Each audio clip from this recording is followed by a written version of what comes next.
Ten TV ప్రేక్షకులకు స్వాగతం. ఈరోజు మనతో పాటు స్టూడియోలో ఉన్నారు ప్రముఖ ఆధ్యాత్మికవేత్త వాడాల కోటేశ్వర శర్మ గారు. మరి మాటల్లోనే ఫిబ్రవరి మాసానికి సంబంధించినటువంటి మాస ఫలితాల గురించి తెలుసుకుందాం. అలాగే చతుర్గ్రహ కూటమితో కూడుకున్నటువంటి శివరాత్రి గురించి కూడా తెలుసుకుందాం. నమస్తే గురుగారు. నమస్కారం అమ్మ. ఎలా ఉన్నారండి? ప్రశాంత జీవితం. సో మనం రెగ్యులర్ బేసిస్లో మాస ఫలితాల గురించి చెప్పుకుంటూ ఉన్నాం. సో ఈ ఫిబ్రవరి మాస ఫలితాలు ఎలా ఉండబోతున్నాయి? టెన్ టీవీ వీక్షకులకు, ప్రేక్షకులకు, ప్రియ భగవద్బంధువులకు అందరికీ కూడా అందరికన్నా ముందుగా మహాదేవుడి యొక్క ఆశీస్సులతో మహాశివరాత్రి శుభాకాంక్షలతో మనం ముందుకెళ్దాం.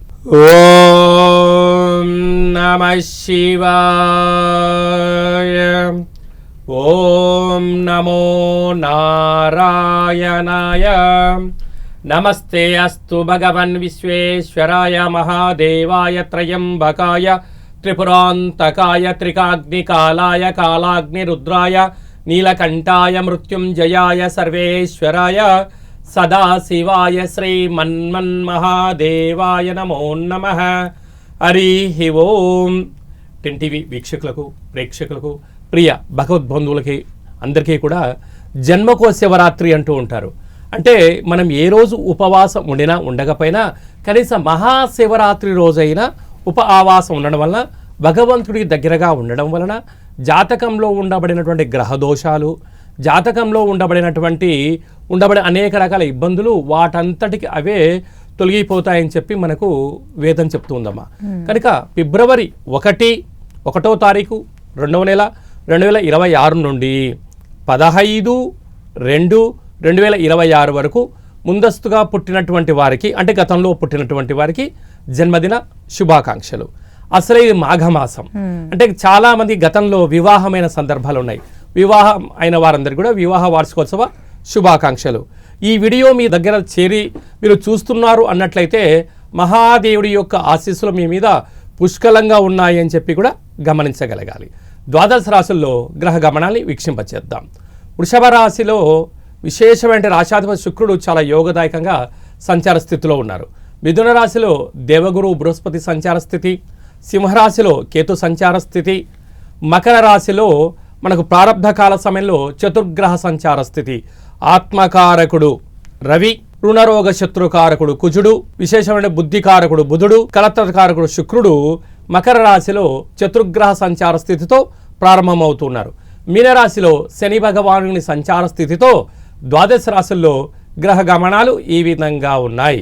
ఫిబ్రవరి మాసంలో 1వ తారీఖు నుండి 15వ తారీఖు వరకు ముఖ్యమైన పండుగల గురించి క్లుప్తంగా, సవివరంగా, సంపూర్ణంగా తెలుసుకుందాం. మనకు 1వ తారీఖు విశేషమైనటువంటి ఆదివారము మాఘ పూర్ణిమ. అంటే ఎప్పుడైనా కూడా ఆదివారం రోజు పూర్ణిమ రావడం అనేటువంటిది ఈ సంవత్సరం చాలా విశిష్టతో కూడుకున్న అంశము.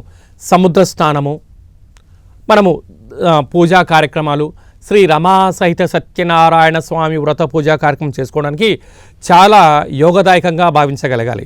మనకు భారతదేశంలో ఉత్తరాది, దక్షిణాది అని చెప్పి 2 విభాగాలుగా ఉంటాయి. ఉత్తరాది అంతా కూడా మాఘమేళా అని చేస్తూ ఉంటారు. అందుకే కాశీ, గయా, ప్రయాగ ఆ ప్రాంతం వారందరూ కూడా సముద్ర స్నానం చేయడము, ఆ నదిలో దీపాన్ని వదిలిపెట్టడము చేస్తూ ఉంటారు. కనుక మనకు ఇటువంటి ప్రాంతాల్లో మనకు అలాంటి నదులు చాలా తక్కువగా ఉన్నాయి. కనుక గోదావరి తీర ప్రాంతంలో ఉండబడిన వారు కానీ, లేకుంటే మన ఇంటి దగ్గర ఉండబడినటువంటి దేవాలయాల్లో కానీ మనము మాఘస్నానంతో కూడుకున్నటువంటి దీపాన్ని పెట్టి యథాశక్తిగా వ్రత పూజా కార్యక్రమం చేసుకోవడం వలన సంపూర్ణమైనటువంటి మహాదేవుడి యొక్క కృప కటాక్ష వీక్షణలు మనందరిపైన ఉంటాయని చెప్పి కూడా గమనించగలాలి. అలాగనే మనకు 9వ తారీఖున మాఘమాస బహుళ అష్టమి. అష్టమి అనగానే అష్ట కష్టాలను పోగొట్టేటువంటి పర్వదినంగా భావించగలగాలి. కనుక ఈ మాఘమాసం ఎందున, ఈ అష్టమి తిథి ఎందున గృహంలో కూష్మాణ దీపాన్ని వెలిగించడం వలన ఇంటిలో ఉండబడిన నరదృష్టి తొలగిపోతుంది. అలాగా నారికేల దీపాన్ని పెట్టడం వలన లక్ష్మీ కటాక్షం కలుగుతుంది. పిండి దీపాన్ని పెట్టడం వలన మనకు సకల కార్యక్రమాలు వశీకరణ కలుగుతాయని చెప్పి కూడా గమనించగలగాలి. అలాగనే 15వ తారీఖున మహాశివరాత్రి పండగ కనుక ఆదివారం రోజు రావడం, మనమందరము కూడా ఆ రోజు మహాదేవుడికి అభిషేకము, ఆవాసము, మనము మహాదేవుడికి యథాశక్తిగా పంచామృతములతో అభిషేకం చేసుకోవడం వలన సంపూర్ణమైన ఆయుష్, ఆరోగ్యము, ప్రశాంతత కలుగుతుందని చెప్పి గమనించాలి. కనుక ఈ విశేషమైనటువంటి ఈ ఫిబ్రవరి నెలలో 1వ తారీఖు నుండి 15వ తారీఖు వరకు ఉండబడినటువంటి అన్ని ముఖ్యమైనటువంటి రోజులే కనుక వీలైతే ఈ తిథుల యందు ఉపవాసము, దేవతా దర్శనము, దీపము, దానము, సత్సంగ కార్యక్రమాల్లో ఎవరైతే పాల్గొంటారో అందరికీ సర్వత్రా శుభం, జయం, లాభం కలుగుతుందని చెప్పి కూడా గమనించాలి. గురుగారు, అలాగే ఫిబ్రవరిలో మనకి శివరాత్రి రావడం జరుగుతుంది. సో ఆ రోజు పూజా విధానం ఎలా ఉండాలి? అలాగే ఈ మధ్యకాలంలో తగులు మిగులు శివరాత్రి అంటే ఒక శివరాత్రికనే కాదు, ప్రతి పండగకి అలా వస్తూ ఉంది. చాలా కన్ఫ్యూజన్ ఉంది చాలా మందిలో. సో దాని గురించి సంక్షిప్తంగా వివరించాలి మీరు. తప్పకుండా మన 10 టీవీ వీక్షకులకు, ప్రేక్షకులకు మహాశివరాత్రి పండగ శుభాకాంక్షలు. అందరిపైనను ఆ లయకారకుడైనటువంటి మహాదేవుడి యొక్క ఆశీర్వాదాలను కోరుకుంటూ ఆశీర్వచనం. త్రయంబకం యజామహే సుగంధిం పుష్టివర్ధనం ఉర్వారుకమివ బంధనాన్ మృత్యోర్ముక్షి యమామృతాత్ యో రుద్రో యో అగ్నవ్యో అప్సు యవోషధీషు తస్మై రుద్రాయ నమోస్తు. హరి ఓం. వీక్షకులకందరికీ కూడా ఈ సంవత్సరము ఎన్నడూ లేనటువంటి విధంగా విశేషమైనటువంటి ఆదివారం రోజు మనకు మహాశివరాత్రి పండుగ వచ్చిందమ్మా. అంటే ఆరోగ్యాన్ని ఇచ్చేటువంటి వారు సూర్యనారాయణుడు. అలాంటి ఆదివారం రోజు రావడము, విశేషమైనటువంటి ఒకవైపు చతుర్గ్రహ కూటమి, అలాగనే కుంభరాశిలో రాహుతో కలిసినటువంటి గ్రహ సంచార స్థితితో ఉండడము చాలా యోగదాయకంగా కూడా భావించగలగాలి. అంటే ఎన్నడూ లేనటువంటి విధంగా ఈ సంవత్సరము బాగా గమనించినట్లయితే ఈసారి చలి కూడా బాగా పెరుగుతుంది. అంటే ఊహించనంత పరిస్థితి. విదేశాలలో కూడా చాలా భయంకరమైన కూడా చలి ఉంటుంది. మనకు లంబసింగి అయినా, పాడేరు ప్రాంతంలోనైనా, ఈసారి మన భాగ్యనగరంలో అనేక ప్రాంతాల్లో. మరియు ఈ రథసప్తమి అయిపోగానే ఉష్ణోగ్రత చాలా తీవ్రంగా ఉండబోతుంటుంది. కనుక ఎప్పుడైనా మాఘమాసం అనగానే చాలా అంటే మనకు వసంత పంచమి, మనకు రథసప్తమి, భీష్మాష్టమి, మాఘ పూర్ణిమ, అలాగా మహాశివరాత్రి. అంటే ఈ మాఘమాసం అనగానే పండగలకు, ఉపవాసాలకు, భగవంతుడికి దగ్గరగా ఉండేటువంటి మాసమే మాఘమాసము. శాస్త్రంలో ఏమని చెప్పారు? ఆమాకావై అన్నారు. ఆషాఢ, కార్తీక, మాఘ, వైశాఖ మాసముల యందు నువ్వు స్మరిస్తే చాలు, నిన్ను రక్షించే బాధ్యత నాది అని మహాదేవుడు అనుకుంటూ ఉంటారు. కనుక ప్రతి మాసంలో అమావాస్యకు ముందు వచ్చేటువంటి త్రయోదశి మాస శివరాత్రి అంటుంటారు. సంవత్సరానికి 11 మాస శివరాత్రులు, ఒకటి మహాశివరాత్రి వస్తుంది. ఈ మహాశివరాత్రి ఈ సంవత్సరము 15వ తారీఖున ఆదివారం రోజున వస్తుందమ్మా. కానీ చాలా మహిమాన్వితమైనటువంటి శివరాత్రిగా భావించవచ్చు.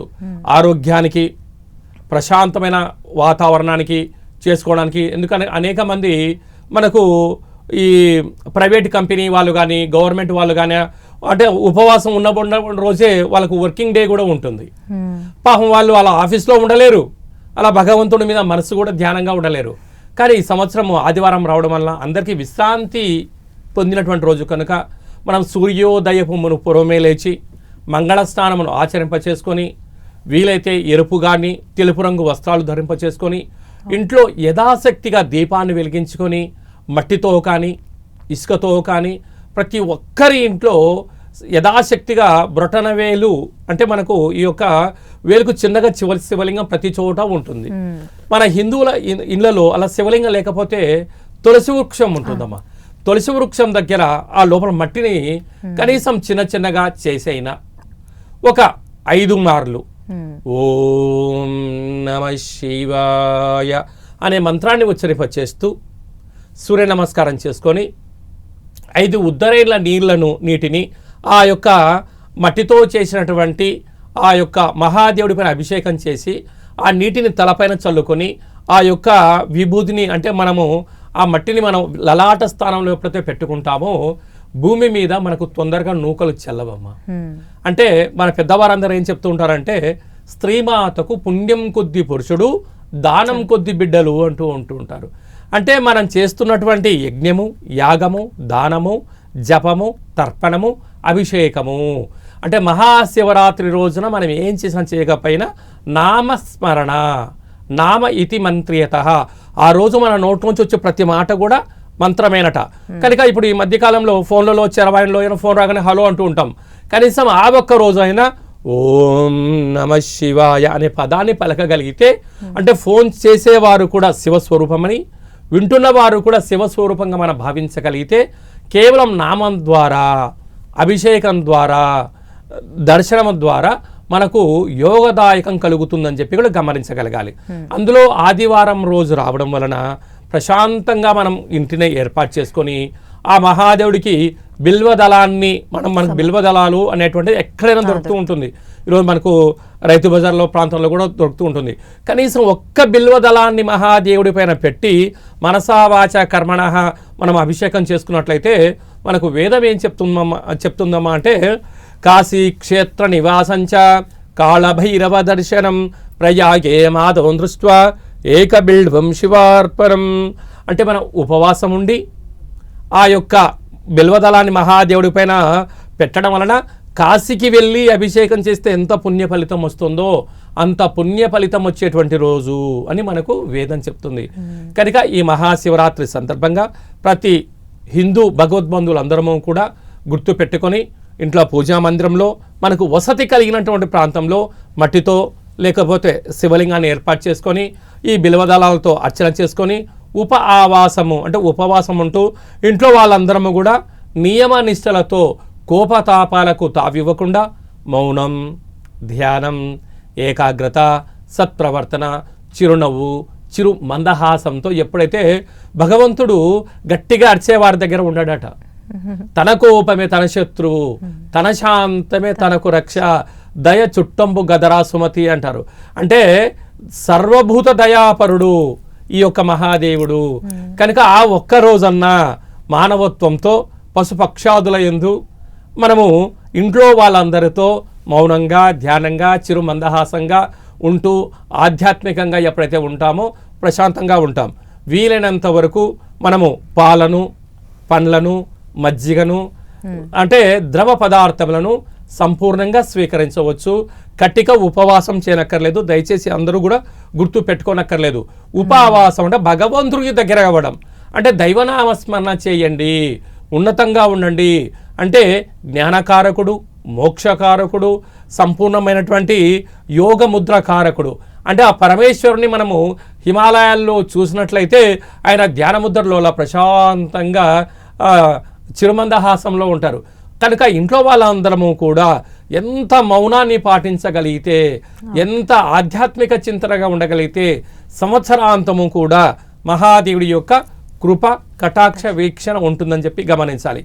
వీలైతే అందులో ఆదివారం కనుక సూర్య నమస్కారము, సూర్య భగవానికి అర్ఘ్యము, అలాగా ఇంటి బయట ఇది కొంచెం వేసవికాలం ప్రారంభం అవుతుంటుంది కనుక కొన్ని బియ్యపు గింజలు, నీటిని కాకులకు కానీ పక్షులకు కానీ ఏర్పాటు చేసే ప్రయత్నం చేయండి.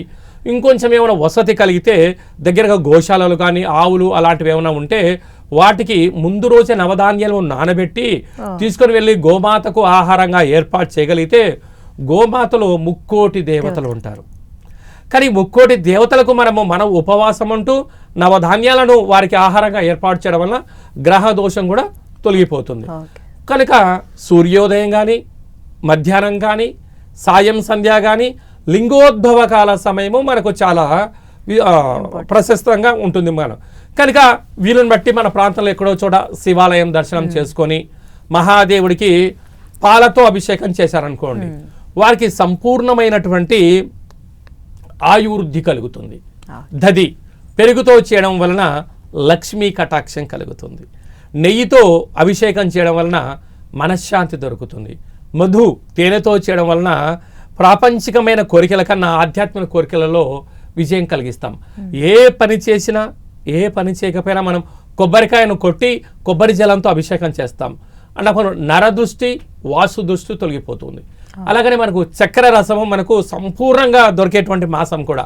అలాగా చేయడం వలన అష్ట కష్టాలు తొలగిపోయి అష్ట ఐశ్వర్య ప్రాప్తం కూడా కలుగుతుంది. ఫలాలు, పంచామృతములు, ఫలములు, ఇంకొంచెం ఏమైనా శక్తి కలిగింది రూపాయి నాణెములతో మహాదేవుడికి వాటి కనకాభిషేకము అంటారు.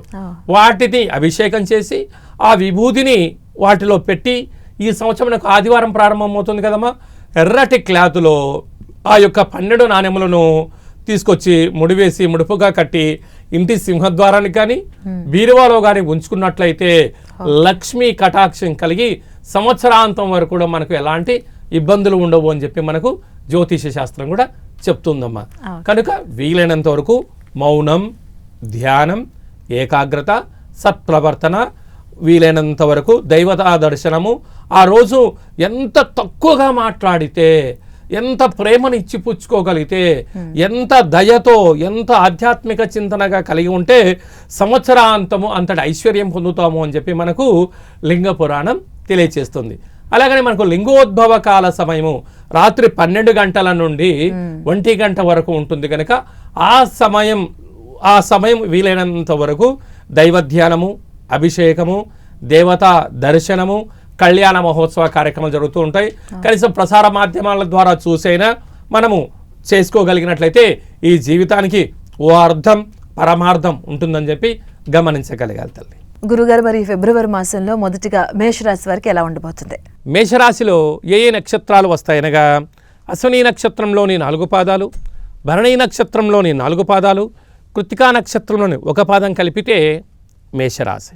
రాశాధిపతి కుజ భగవానుడు. వీరికి తృతీయంలో గురువు, పంచమంలో కేతువు, రాజ్యస్థానంలో చతుర్గ్రహ సంచార స్థితి ఉండడం వలన వీలైనంత వరకు, ఎందుకనగా ఆత్మకారకుడు రవి, రుణరోగ శత్రుకారకుడు కుజుడు, బుద్ధికారకుడు బుధుడు, కళత్రతకారకుడు శుక్రుడు చతుర్గ్రహ సంచార స్థితితో ప్రారంభం అవుతుంది కనుక వృత్తులలో, ఉద్యోగాలలో, వ్యాపారాలలో అనేకమైనటువంటి స్వల్పమైనటువంటి మార్పులు వచ్చే అవకాశాలు ఉన్నాయి. కనుక ఇలాంటి కాల సమయంలో ఓపిక, పట్టుదల, సహనం, సమయస్ఫూర్తి చాలా అవసరం అని చెప్పి గుర్తుపెట్టుకోగలగాలి.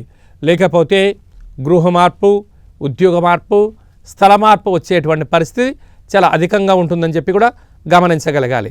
అలాగనే వ్యయంలో శని భగవానుడు ఉండడం వలన, ఒకవైపు ఏళ్ళనాటి శని ప్రారబ్ధ సంచార స్థితిలో ఉండడం వలన మనకు 1వ తారీఖున పుష్యమాస పూర్ణిమ రావడం వలన తెల్ల జిల్లేడు వృక్షం దగ్గర ఎరుపు ఒత్తులతో దీపం పెట్టడం వలన నరదృష్టి, శత్రు ప్రభావాలు తొలగి సంపూర్ణమైనటువంటి ఐశ్వర్యమైన ఆనందకరమైన జీవితాన్ని మేషరాశి వారు పొందుతారు అని చెప్పి గమనించాలి. అలాగే గురువు గారు, మరి తదుపరి రాశి వృషభ రాశి వారికి. వృషభ రాశి వారికి ఫిబ్రవరి మాసంలో ఎలా ఉండబోతుందండి? అమ్మా, వృషభ రాశిలో ఏ నక్షత్రాలు వస్తాయి అనగా కృత్తికా నక్షత్రంలోని 2, 3, 4 పాదాలు, రోహిణీ నక్షత్రంలోని 4 పాదాలు, మృగశిర నక్షత్రంలోని 1, 2 పాదములు కలిపితే వృషభ రాశి. రాశాధిపతి శుక్ర భగవానుడు. వీరికి ధన, వాక్కు, కుటుంబ స్థానంలో దేవగురు బృహస్పతి సంచారం చేయడం వలన విశేషమైనటువంటి మంచి కాలంగా మీరు భావించగలగాలి. ఎందుకనగా వృత్తులలో, ఉద్యోగాలలో, వ్యాపారాలలో మనం ఏదైతే కార్యక్రమాలను ఆచరింప చేయాలనుకుంటున్నామో వాటన్నిటికీ కాలం కలిసి రావడం, సరైన సమయానికి డబ్బులు అందడం, కొత్త కార్యక్రమాలు ప్రారంభించాలి అనుకుంటున్న వారందరికీ కూడా అద్భుతమైన విజయకాలంగా భావించగలగాలి. అర్ధాష్టమ కేతు సంచార స్థితి ఉన్నప్పుడు చిన్న చిన్న ఇబ్బందులు తలెత్తినను అవి తాత్కాలికమే అని చెప్పి మీరు గమనించాలి. శాశ్వతంగా విజయాన్ని సాధించడం కోసం ఓ ప్రణాళిక, ఉన్నతమైన జీవన గమన ప్రయాణాల్లో లక్ష్య సాధన కోసం మీరు ప్రయత్నం చేయండి. ఉన్నతమైన విజయాన్ని మీరు సాధించడానికి అవకాశం ఉంటుంది. భాగ్యస్థానంలో ఆత్మకారకుడు రవి, రుణరోగ శత్రుకారకుడు కుజుడు, బుద్ధికారకుడు బుధుడు, కళత్రతకారకుడు శుక్ర సంచార స్థితితో ప్రారంభమవుతుంది కనుక ప్రేమికులు చాలా జాగ్రత్తగా ఉండాలి. వీలైనంత వరకు భార్యాభర్తల మధ్య అన్యోన్యత అవసరం. అపవాదులకు అవకాశం ఇవ్వద్దు. ఓపిక, పట్టుదల, సహనంగా ఉండగలగాలి. కొన్ని విషయాలను విన్నట్టు ఉండాలి. నోరు ఉంది కదా అని మాట్లాడొద్దు. ఆప్యాయత, అనురాగాలన్నీ కూడా సత్ప్రవర్తన జీవన విధానంగా ఉండగలగాలి. కనుక ఈ 1వ తారీఖున మాఘ పూర్ణిమ సందర్భంగా తెల్ల జిల్లేడు వృక్షం దగ్గర వీలైతే కొబ్బరి నూనెతో దీపం పెట్టండి. మహాశివరాత్రి రోజున తెల్లటి పుష్పాలతో మహాదేవుడికి అర్చన చేయగలిగినట్లయితే మీకు మనశ్శాంతి కలిగి ఆనందకరమైన అభిప్రాయమైన జీవితాన్ని మీరు పొందబోతారు. గురుగారు, మరి ఈ మాసంలో తర్వాతది మిథున రాశి వారు. సో మిథున రాశి వారికి ఫిబ్రవరి మాసంలో ఎలా ఉండబోతుంది, ఏ కార్యక్రమాలు చేసుకోవాలంటారు? అమ్మా, మిథున రాశిలో ఏ నక్షత్రాలు వస్తాయి అనగా మృగశిర నక్షత్రంలోని 3వ పాదం, 4వ పాదం, ఆరుద్ర నక్షత్రంలోని 4 పాదాలు, పునర్వసు నక్షత్రంలోని 1, 2, 3 పాదాలు కలిపితే మిథున రాశి. రాశాధిపతి బుధ భగవానుడు. రాశిలోనే దేవగురు బృహస్పతి సంచారం చేయడం వలన నిత్యము ఆధ్యాత్మిక చింతన, సత్ప్రవర్తన, ఆరోగ్య నియమాలు, ఆరోగ్య సూత్రాలు, నిత్యము దానము, ధర్మము, సత్ప్రవర్తనతో కూడుకున్న మీ యొక్క జీవన విధానంలో మీరు విజయాన్ని సాధించబోతున్నారు అని చెప్పి కూడా గమనించగలగాలి. తృతీయంలో కేతు సంచార స్థితి ఉండడం వలన తల్లిదండ్రులు, అక్కా చెల్లెళ్ళు, అన్నా తమ్ముళ్లతో మీరు ఆనందకరమైన జీవితాన్ని పొందేటువంటి కాలంగా భావించగలగాలి. అలాగనే అష్టమంలో 4 గ్రహాలు సంచార స్థితి, చతుర్గ్రహ సంచార స్థితి. ఆత్మకారకుడు రవి, ఆరోగ్యకారకుడు కూడా సూర్యనారాయణుడే. అలాగనే రుణరోగ శత్రుకారకుడు కుజదోషంగా ఉండడం. అలాగే బుద్ధికారకుడు బుధుడు, కళత్రకారకుడు శుక్రుడు కూడా. కనుక వీలైనంత వరకు మౌనము, ధ్యానము, ఏకాగ్రత, సత్ప్రవర్తనగా ఉండి తీరాలి. కనుక వీలైనంత వరకు ఎవరైనా ఏదైనా అన్నా కూడా ఒక చిరునవ్వుతో స్వీకరించి దాన్ని వెంటనే సమాధానం చెప్పకుండా తర్వాత చెప్తాను అని చెప్పి దాన్ని దాటవేసే ప్రయత్నం చేయండి. ఎందుకనగా మాట పెరిగిందనుకోండి వాగ్వివాదాలకు అవకాశం ఉంటుంది. ఆ క్షణం దాటవేశారనుకోండి ఎంతటి పెద్ద సమస్యలు కూడా వాటంతటవే సమసిపోతాయి. మనం సముద్రపు ఒడ్డున ఉన్నాం, అల వచ్చింది, తల వంచాలి, అప్పుడు మన ఒడ్డులో ఉంటాం. తల ఎత్తుకొని ఉన్నామనుకోండి నడి సముద్రంలోకి వెళ్ళిపోతాం, కాపాడడానికి మనల్ని ఎవరు ఉండరు. కనుక బుద్ధికారకుడు బుధుడు, శుక్రుడు కూడా అక్కడే ఉన్నాడు. కనుక మీకు ధనపరమైనటువంటి యోగము, కొత్త ఉద్యోగాలు, వ్యాపారాలు, ఆకర్షణ, క్రయ విక్రయాలలో చాలా మంచి కాలంగా భావించగలగాలి. అలాగనే విశేషంగా రాజ్యస్థానంలో శని భగవానుడు ఉండడం వలన ప్రమోషను, రాజయోగము, రాజసన్మానం ఉంది. 1వ తారీఖున తెల్ల జిల్లేడు వృక్షము దగ్గర దీపం పెట్టడం, మహాదేవుడికి పెసరపప్పుతో కూడుకున్నటువంటి వాటితో అభిషేకం చేయడం వలన అఖండమైన బుద్ధి, జ్ఞానము, సత్ప్రవర్తన కలుగుతుందని చెప్పి కూడా గమనించగలగాలి. గురుగారు, మరి తదుపరిది కర్కాటక రాశి వారికి. మరి ఫిబ్రవరి మాసంలో ఎలా ఉండబోతుంది, వారికి ఎటువంటి చర్యలు తీసుకోవాలంటారు వారు? కర్కాటక రాశిలో ఏ నక్షత్రాలు వస్తాయి అనగా పునర్వసు నక్షత్రంలోని చివరి పాదమైన 4వ పాదము, పుష్యమీ నక్షత్రంలోని 4 పాదాలు, ఆశ్లేష నక్షత్రంలోని 4 పాదాలు కలిపితే కర్కాటక రాశి. రాశాధిపతి చంద్రభగవానుడు. వీరికి రాశిలోనే విశేషమైనటువంటి యోగదాయకమైనటువంటి పరిస్థితి ఉంది. వీరికి 2వ స్థానంలో కేతు సంచార స్థితి ఉండడం వలన, ఆ కేతు సింహరాశిలో ఉండడం వలన ఎప్పుడూ కూడా దూరపు చూపు, సత్ప్రవర్తన, వీలైనంత వరకు మార్కెటింగ్ రంగంలో ఆదాయం వచ్చేటువంటి వ్యాపార కార్యక్రమాలు చేయడం వల్ల కర్కాటక రాశి వారు చాలా ముందు వరుసలో ఉంటారు. ఎన్నడూ లేని విధంగా 7వ స్థానంలో చతుర్గ్రహ సంచార స్థితి. ఆరోగ్యకారకుడు, ఆత్మకారకుడు, పితృకారకుడు సూర్యనారాయణుడు, రుణరోగ శత్రుకారకుడు కుజుడు, బుద్ధికారకుడు బుధుడు, కళత్రతకారకుడు శుక్రుడు 7వ స్థానంలో సంచారం చేయడం వలన వివాహం కాని వారికి వివాహ ప్రయత్నం చేసినట్లయితే మంచి సంబంధాలు రావడం, ప్రేమికులకు మధ్య మంచి సయోధ్య ఉండడం, కొత్త ఉద్యోగ ప్రయత్నంలో విజయాలు సాధించడం, ప్రమోషన్స్ రావడం, విదేశాలకు వెళ్ళాలని మీ కోరిక కూడా నెరవేరబోతుందని చెప్పి కూడా మీరు గమనించగలగాలి. అలాగనే వీరికి విశేషంగా అష్టమంలో రాహు ఉండడం వలన వీలైనంత వరకు కొన్ని పనులు చేసేటువంటి కాల సమయంలో పనులు విజయం సాధించేంత వరకు మౌనం అవసరం. లేకపోతే శత్రులు పెరిగి ఆ పని కాకుండా నీ వెనక ఉండబడిన వారే, నీ తోడు ఉండబడిన వారే మిమ్మల్ని అడ్డుకట్ట వేసే పరిస్థితి చాలా అధికంగా ఉంటుందని చెప్పి కూడా గమనించగలగాలి. అలాగనే భాగ్యస్థానంలో శని సంచార స్థితి ఉండడం వలన వీలైనంత వరకు భార్యాభర్తల మధ్య విశేషంగా ఆ అన్యోన్యత చాలా అవసరమని చెప్పి కూడా గుర్తుపెట్టుకోగలగాలి.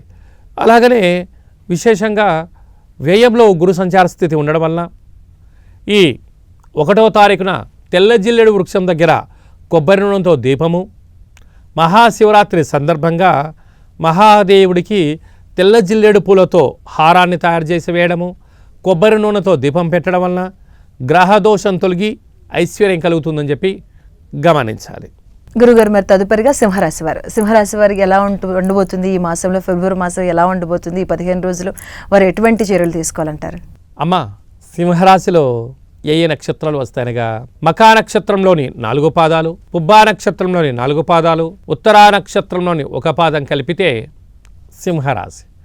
రాశాధిపతి సూర్యనారాయణుడు.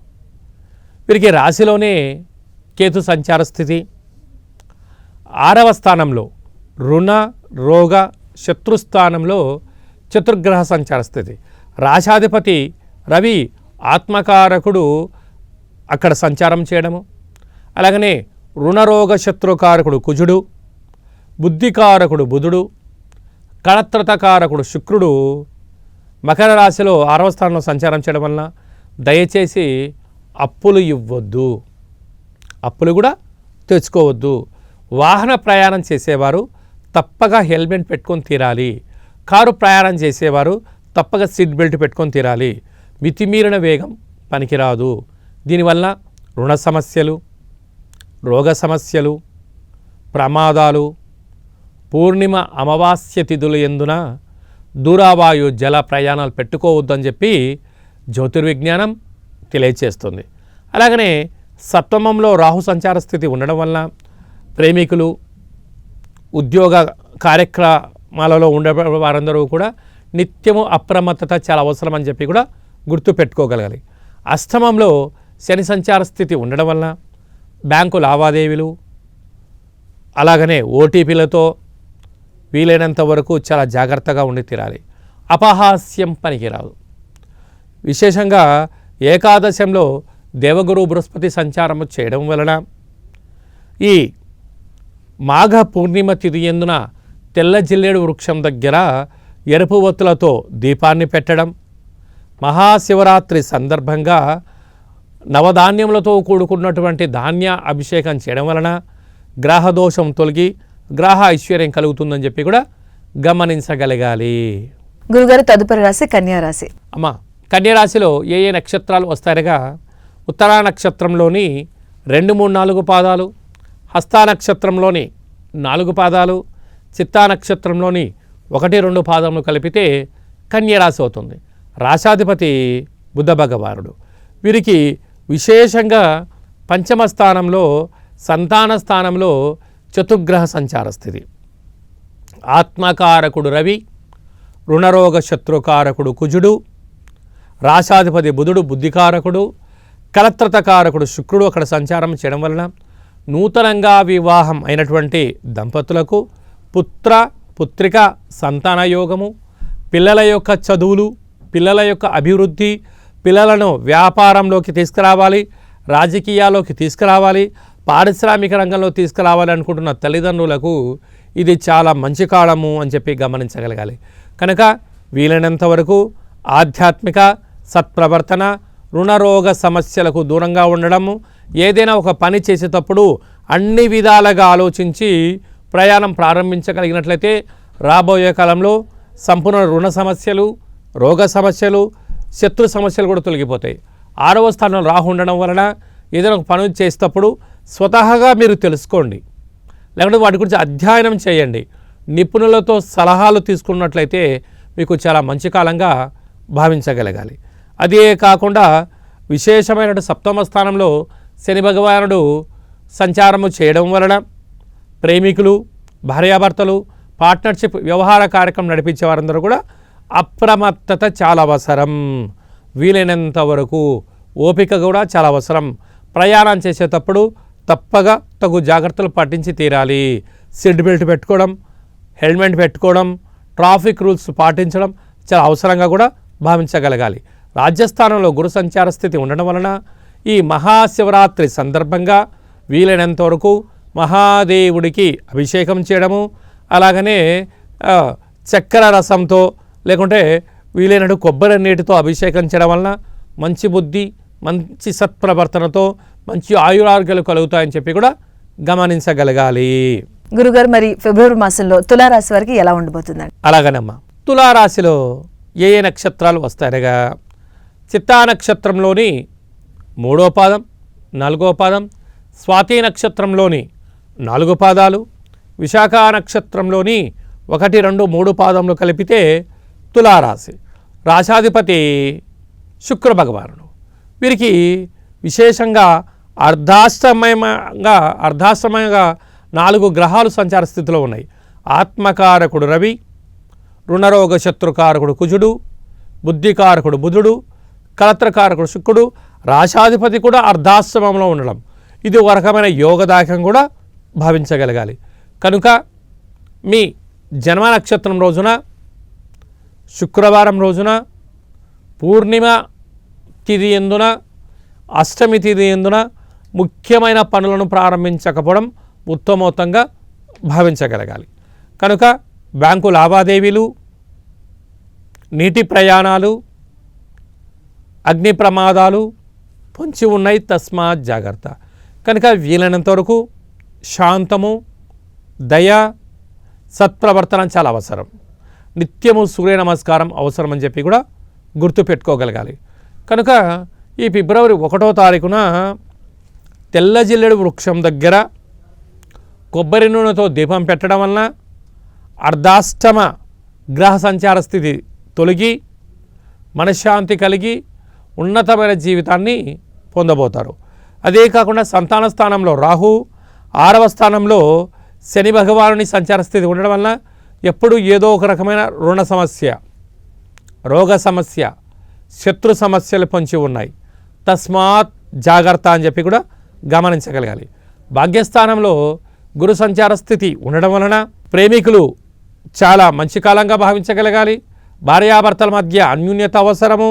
వీలైనంత వరకు వృత్తులలో, ఉద్యోగాలలో, వ్యాపారాలలో మంచి అవకాశాలు రాబోతున్నాయి. కనుక ఈ మహాశివరాత్రి సందర్భంగా ఈ తులారాశి వారు నవధాన్యములతో ముందు రోజు నానబెట్టుకొని ఆ ధాన్యములతో మహాదేవుడికి అభిషేకం చేయించి ఈ ధాన్యములను గోమాతకు పెట్టడం వలన గ్రహదోషం తొలగి అదృష్టం కలుగుతుందని చెప్పి కూడా గమనించగలగాలి. గురుగారు, మరి తదుపరి రాశి వృశ్చిక రాశి వారు, వారికి ఈ మాసంలో ఎలా ఉండబోతుందండి? అమ్మా, వృశ్చిక రాశిలో ఏ నక్షత్రాలు వస్తాయనగా విశాఖ నక్షత్రంలోని చివరి పాదమైన 4వ పాదము, అనురాధ నక్షత్రంలోని 4 పాదాలు, జ్యేష్ఠ నక్షత్రంలో 4 పాదాలు కలిపితే వృశ్చిక రాశి. రాశాధిపతి కుజ భగవానుడు. వీరికి తృతీయంలో చతుర్గ్రహ సంచార స్థితితో ప్రారంభమవుతుంది. ఆత్మకారకుడు రవి, రుణరోగ శత్రుకారకుడు కుజుడు, బుద్ధికారకుడు బుధుడు, కలత్రకారకుడు శుక్రుడు, రాశాధిపతి కూడా తృతీయంలో ఉండడం వలన తల్లిదండ్రులతో, అన్నాదమ్ముళ్లతో, అక్కా చెల్లెలతో పార్ట్నర్షిప్ వ్యవహార కార్యక్రమాలు చేసేవారందరితో చాలా ప్రశాంతంగా, ఆధ్యాత్మికంగా తెలిస్తేనే మాట్లాడడం, లేకపోతే తెలుసుకొని మాట్లాడడం వల్ల మీకు మంచి కాలం ఉంటుందని చెప్పి కూడా గమనించగలగాలి. అలాగనే విశేషంగా అర్ధాష్టమ రాహు, శత్రువులు పొంచి ఉన్నారు, తస్మాత్ జాగ్రత్త. అలాగనే పంచమ స్థానంలో శని భగవానుడు సంచారం చేయడం వలన నూతనంగా వివాహమైన వారికి పుత్ర పుత్రికా సంతాన యోగము, పిల్లల యొక్క చదువులు, పిల్లల యొక్క అభివృద్ధి, ఉన్నతమైన స్థితిగతులతో జీవనం పొందాలి అనుకుంటున్న మీ కోరిక కూడా నెరవేరబోతుంది. అష్టమంలో గురు సంచార స్థితి ఉండడం వలన మీ జన్మ నక్షత్రం రోజున, మంగళవారం రోజున, అష్టమి తిథి ఎందున, పూర్ణిమ తిథి ఎందున ముఖ్యమైన పనులు ఏమన్నా ఉంటే వాటిని వాయిదా వేసుకోవడంగా భావించగలగాలి. అలాగనే ఈ తెల్ల జిల్లేడు వృక్షం దగ్గర ఎర్రటి ఒత్తులతో దీపాన్ని పెట్టడం, మహాశివరాత్రి రోజున మీరు విశేషమైనటువంటి ఈ కొబ్బరి నీళ్ళను చందనముతో మహాదేవుడికి అభిషేకం చేసి ఆ విభూతిని లలాట స్థానంలో పెట్టుకోగలిగినట్లయితే సకల గ్రహ దోషం తొలగి ఐశ్వర్యం కలుగుతుందని చెప్పి కూడా భావించగలగాలి. గురుగారు, మరి తదుపరి రాశిలో ధనుస్సు రాశి. ధనుస్సు రాశి వారికి ఫిబ్రవరి మాసంలో ఎలా ఉండబోతుంది? అమ్మా, ధనుసు రాశిలో ఏ ఏ నక్షత్రాలు వస్తాయి అనగా మూలా నక్షత్రంలోని 4 పాదాలు, పూర్వాషాఢ నక్షత్రంలోని 4 పాదాలు, ఉత్తరాషాఢ నక్షత్రంలోని 1 పాదం కలిపితే ధనుస్సు రాశి. రాశాధిపతి దేవగురు బృహస్పతి. వీరికి ధనావాక్కు కుటుంబ స్థానంలో ఎన్నడూ లేనటువంటి విధంగా చతుర్గ్రహ సంచార స్థితి. ఆత్మకారకుడు రవి, రుణరోగ శత్రుకారకుడు కుజుడు, బుద్ధికారకుడు బుధుడు, కళత్రతకారకుడు శుక్రుడు సంచార స్థితి ఉంది. అంటే ఒకవైపు కుజదోషంగా కూడా భావించగలగాలి. వీరైనంత వరకు ధనపరమైనటువంటి ఇబ్బందులు వచ్చే అవకాశాలు చాలా అధికంగా ఉన్నాయి. వృత్తులలో, ఉద్యోగాలలో, వ్యాపారాల్లో స్వల్పమైన మార్పులు కనబడుతున్నాయి. కనుక ప్రతిదానికి ఓపిక అవసరం, సత్ప్రవర్తన అవసరం అని చెప్పి కూడా గుర్తుపెట్టుకోగలగాలి. తృతీయంలో రాహు సంచార స్థితి ఉండడం వలన తల్లిదండ్రులతో, అన్నాదమ్ముళ్లతో, అక్కా చెల్లెలతో సత్ప్రవర్తన అవసరం. అర్ధాష్టమ శని సంచార స్థితి ఉండడం వలన మీ జన్మ నక్షత్రం రోజున, గురువారం రోజున, అష్టమి తిథి ఎందున, పూర్ణిమ తిథి ఎందున వీలైనంత వరకు మీరు ముఖ్యమైన పనులు ఏమన్నా ఉంటే వాటిని వాయిదా వేసుకోవడంగా భావించగలగాలి. సప్తమంలో గురు సంచార స్థితి ఉండడం వలన ప్రేమికులు చాలా జాగ్రత్తగా ఉండాలి. భార్యాభర్తల మధ్య అన్యోన్యత చాలా అవసరం అని చెప్పి కూడా గుర్తుపెట్టుకోగలగాలి. అది కాకుండా నూతనంగా మీరు వృత్తులు కానీ, ఉద్యోగాలు కానీ, వ్యాపారం ప్రారంభించాలి అనుకుంటున్న వారందరికీ ఇది చాలా మంచి సమయం కూడా భావించగలగాలి. భాగ్యస్థానంలో కేతు సంచార స్థితి ఉండడం వలన విద్య, ఉద్యోగ, సుదూర విదేశాలకు వెళ్ళాలి అనుకున్న మీ కోరికలు కూడా నెరవేరబోతున్నాయి. కనుక మనము 1వ తారీఖున తెల్లజిల్లేడు వృక్షం దగ్గర దీపం పెట్టడం, మహాశివరాత్రి రోజున పసుపు రంగుతో, పసుపు నీటితో కలిపినటువంటి మహాదేవుడికి అభిషేకం చేయడం వలన సంపూర్ణమైనటువంటి గ్రహదోషాలు తొలగి ఐశ్వర్యం కలిగి ఆనందాన్ని పొందుతారు అని చెప్పి కూడా గమనించాలి. గురుగారు, మరి తదుపరి రాశి మకర రాశి. మకర రాశి వారికి ఎలా ఉండబోతుందండి ఈ మాసంలో? తప్పకుండా తెలుసుకుందాం. మకర రాశిలో ఏ ఏ నక్షత్రాలు వస్తాయి అనగా ఉత్తరాషాఢ నక్షత్రంలోని 2, 3, 4 పాదాలు, శ్రవణ నక్షత్రంలోని 4 పాదాలు, ధనిష్ఠా నక్షత్రంలోని 1, 2 పాదాలు కలిపితే మకర రాశి. రాశాధిపతి శని భగవానుడు. రాశిలోనే చతుర్గ్రహ సంచార స్థితి. ఆత్మకారకుడు రవి, రుణరోగ శత్రుకారకుడు కుజుడు, బుద్ధికారకుడు బుధుడు, కళత్రతకారకుడు శుక్రుడు రాశిలోనే సంచారం చేయడము, కుజదోష ప్రభావం కారణం వలన ఓపిక, పట్టుదల, సత్ప్రవర్తన, నియమనిష్ట అవసరమని చెప్పి కూడా గుర్తుపెట్టుకోగలగాలి. వీలైనంత వరకు దూరావాయు జల ప్రయాణాలు పెట్టుకోకపోవడమే ఉత్తమోత్తంగా కూడా భావించగలగాలి. వీలైనంత వరకు అప్పులు ఇవ్వద్దు, అప్పులు కూడా తెచ్చుకోవద్దు.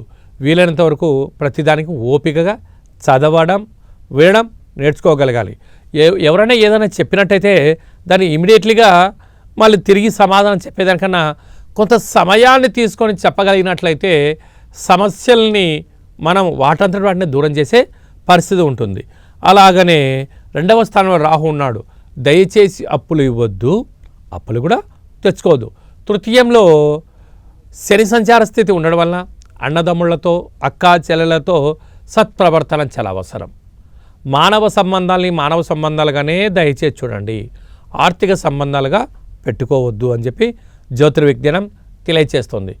రుణరోగ శత్రుస్థానంలో దేవగురు బృహస్పతి సంచారం చేయడం వలన వీలైనంత వరకు అప్పులు కానీ, తాకట్టు విషయాలు కానీ, మధ్యవర్తిత్వ కార్యక్రమం చేయొద్దు. ఎప్పుడు ఏదో రుణ సమస్య, రోగ సమస్య, శత్రు సమస్య మిమ్మల్ని వెంటాడే పరిస్థితి చాలా అధికంగా ఉంటుందని చెప్పి కూడా గమనించగలగాలి. అదియే కాకుండా ఈ తెల్ల జిల్లేడు వృక్షం దగ్గర కొబ్బరి నూనెతో దీపం పెట్టడం కానీ లేకుంటే నువ్వుల నూనెతో దీపం పెట్టడం వలన మానసిక ప్రశాంతత కలుగుతుంది. మహాశివరాత్రి సందర్భంగా నవధాన్యంలో ముందు రోజు నానబెట్టి ఆ ధాన్యమును తీసుకొని వెళ్ళి పంచామృతములతో కలిపి అభిషేకం చేసి వీటిని గోమాతకు పెట్టడం వలన గ్రహదోషం తొలగి ఐశ్వర్యం కలుగుతుందని చెప్పి కూడా గమనించాలి. గురుగారు, మరి తదుపరి రాశి కుంభరాశి వారు. సో కుంభరాశి వారికి ఈ ఫిబ్రవరి మాసంలో ఎలా ఉండబోతుంది, ఎలాంటి చర్యలు తీసుకుంటే వారికి జాతకంలో మంచి ఫలితాలు వస్తాయంటారు? కుంభరాశిలో ఏ నక్షత్రాలు వస్తాయి అనగా ధనిష్ఠా నక్షత్రంలోని 3వ పాదం, 4వ పాదం, శతభిష నక్షత్రంలోని 4 పాదాలు, పూర్వాభాద్ర నక్షత్రంలోని 1, 2, 3 పాదాలు కలిపితే కుంభరాశి. రాశాధిపతి శని భగవానుడు. వీరికి రాశిలోనే రాహు సంచార స్థితి, ధనవాకు కుటుంబ స్థానంలో శని భగవానుడు, ఏళ్లనాటి శని చివరార్ధ సంచార స్థితి ఉన్నప్పుడు వీలైనంత వరకు చాలా ఓపిక అవసరం. ఎందుకనగా శని భగవానుడికి ఎవరైతే ఓపికగా, ధర్మబద్ధంగా, న్యాయబద్ధంగా, ఆధ్యాత్మిక చింతనగా ఉండగలిగిన వారికే ఐశ్వర్యాన్ని, ఆనందాన్ని ఇవ్వబోతాడు. కనుక తొందరపాటు నిర్ణయాలకు ఇది సరైన సమయం కాదు అని చెప్పి కూడా గుర్తు పెట్టుకోగలగాలి. అలాగనే పంచమ స్థానంలో దేవగురు బృహస్పతి సంచారం చేయడం వలన నూతనంగా వివాహమైన వారికి పుత్రిక సంతాన యోగము, పిల్లల యొక్క చదువులు, అభివృద్ధి, స్థిరచరాస్తులు ఏర్పాటు చేయాలనుకున్న వారందరికీ ఇది చాలా శుభతరుణంగా కూడా భావించగలగాలి. సప్తమములో కేతు సంచార స్థితి ఉండడం వలన విననంత వరకు ప్రేమికులు, భార్యాభర్తలు, పార్ట్నర్షిప్ వ్యవహార కార్యక్రమాలు చేసేవారు, ఉద్యోగ కార్యక్రమాలు చేసేవారందరూ కూడా సత్ప్రవర్తనగా ఉండాలి. ఎదుటి వ్యక్తులు ఏదైనా చెప్తూ ఉంటే కనీసం వినే ప్రయత్నమన్నా మనం చేయగలగాలి. మనం వినడం ఎప్పుడైతే నేర్చుకుంటామో వాటికి పరిష్కార మార్గము సగభాగం అక్కడే మనకు తెలిసిపోతుంటుంది. ఎదుటి వ్యక్తి చెప్పేది సగమే విన్నామనుకోండి, ఏం చెప్పాలో తెలియదు, ఏ విన్నామో ఎదుటి వ్యక్తులకు అర్థం కాదు అని చెప్పి కూడా గమనించగలగాలి. వ్యయంలో చతుర్గ్రహ సంచార స్థితి, ఆత్మకారకుడు రవి, రుణరోగ శత్రుకారకుడు కుజుడు, బుద్ధికారకుడు బుధుడు, కలత్రకారకుడు శుక్రుడు ఉన్నాడు.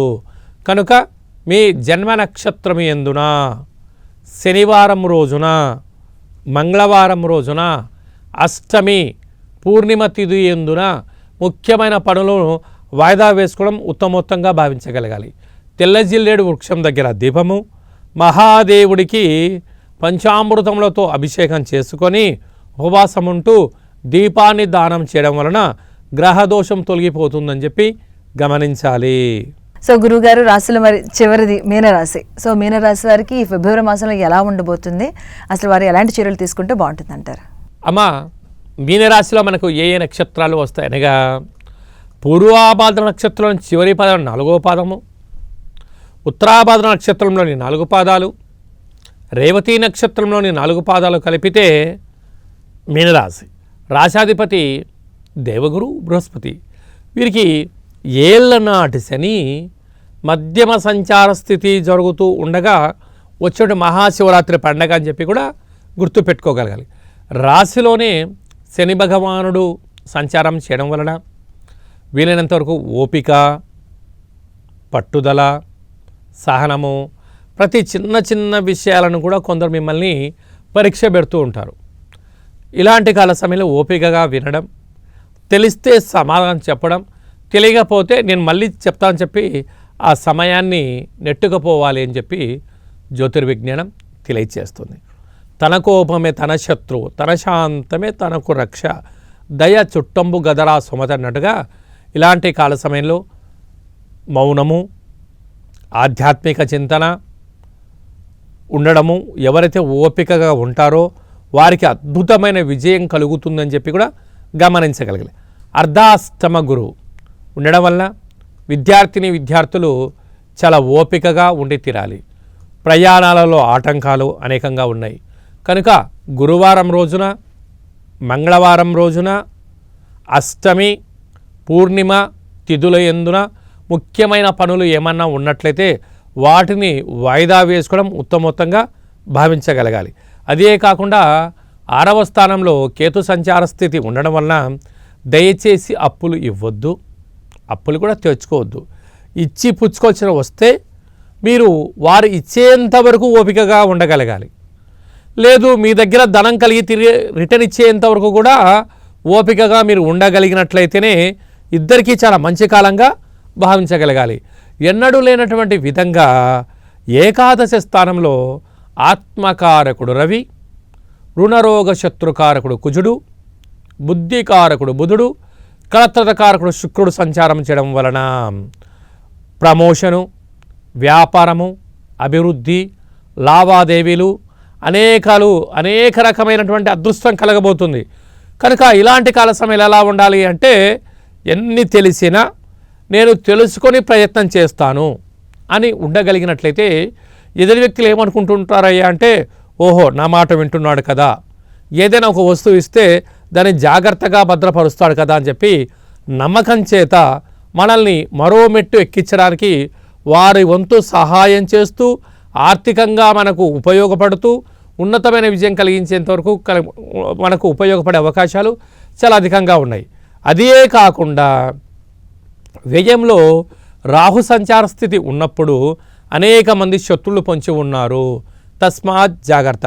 ఇలాంటి కాల సమయంలో 1వ తారీఖున పూర్ణిమ తిథి ఎందున తెల్ల జిల్లేడు వృక్షం దగ్గర దీపం పెట్టడం, మహాశివరాత్రి రోజున నవధాన్యములతో కూడుకున్నటువంటి కొబ్బరి నూనెతో దీపం పెట్టడం, అలాగనే చక్కెర రసంతో అభిషేకం చేయడం వలన రుణరోగ శత్రు దోషాలు తొలగి ఏలనాటి శని దోష నివారణ కలిగి ప్రమాదాలను నివారిస్తూ ఐశ్వర్యం కలుగుతుందని చెప్పి కూడా గమనించగలగాలి. గురుగారు ధన్యవాదాలండి. ఎందుకంటే మాస ఫలితాల గురించి చక్కగా వివరించారు. అలాగే మనం శివరాత్రి గురించి కూడా ఈ మాస ఫలితాలను తెలుసుకున్నాం. చాలా ధన్యవాదాలండి.